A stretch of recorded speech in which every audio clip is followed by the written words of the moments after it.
Naitwa Faris Burhani. Kwa sasa mimi ni mtiania wa kugombea nafasi ya ubunge wa jimbo la Bukoba vijijini, mkoa wa Kagera.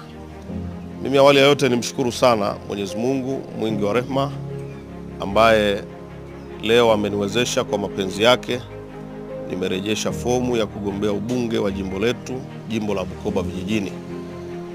Nilibahatika kuichukua fomu asubuhi kama ya leo ya tarehe 28, na leo tukiwa katika siku ya mwisho nimefanikiwa kurejesha fomu kwa katibu wetu wa chama wa wilaya ambaye ndiye mkurugenzi wa uchaguzi katika chama chetu. Lakini jambo la pili, ni kishukuru sana chama chetu cha Mapinduzi kwa namna ambavyo kimetoa fursa kwa watu wote kuweza kuonyesha nia, wale wenye